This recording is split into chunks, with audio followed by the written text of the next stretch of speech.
খবরদার ছেলে মেয়ের ব্যাপারে কোনোদিন বদদোয়া করবেন না। বদদোয়া করলেই কবুল হয়ে যাবে। সন্তানের ব্যাপারে যদি বদদোয়া করেন দেখবেন আপনি পিতামাতা বদদোয়া করলে দেখবেন কি অবস্থা হতে পারে।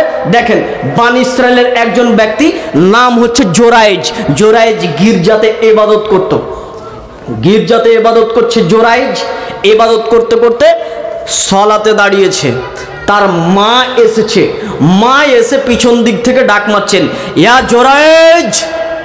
তখন জোরাইজ বলছেন, আল্লাহুম্মা উম্মি ওয়া সালাতি, আল্লাহ আমার মা আমার সলাত, কোন দিকে ডাকে সাড়া দিই।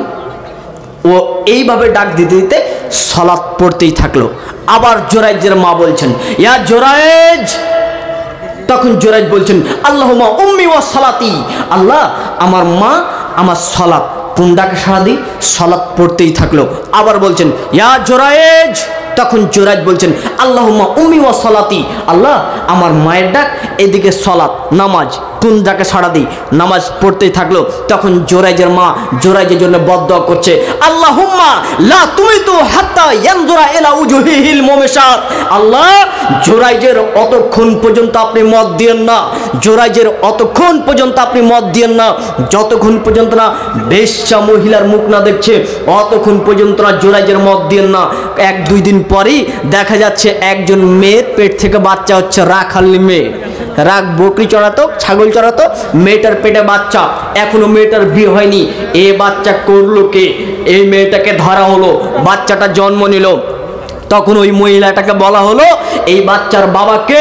তখন ওই মহিলাটা বলছেন, ওই যে ঘরের ভিতরে, গির্জা ঘরের ভিতরে ইবাদত করে জোরাইজ, এই বাচ্চার বাবা হচ্ছে ওই জোরাইজ, এই জোরাইজই হচ্ছে এই বাচ্চার বাবা।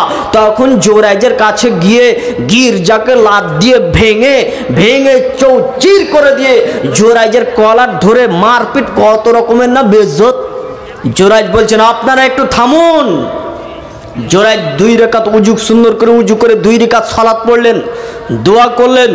দোয়া করার পর ওই যে বাচ্চাটা জন্মগ্রহণ করেছেন ওই বাচ্চাটাকে তখন জোরাইজ বলছেন, হে আল্লাহর গোলাম তুমি বলো তোমার পিতাকে।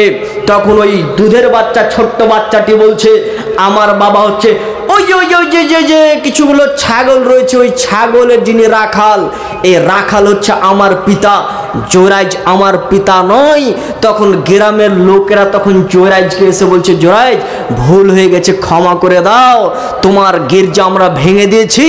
আচ্ছা ঠিক আছে, কোনো চিন্তা করতে হবে না, তোমার গির্জা আমরা বানিয়ে দিব সোনা দিয়ে। তখন জোরাইজ বলছেন, বলেন কি তোমরা, আমাকে সোনা দিয়ে গির্জা তৈরি করতে হবে না, আমাকে মাটি দিয়েই তোমরা আমাকে গির্জা তৈরি করে দাও।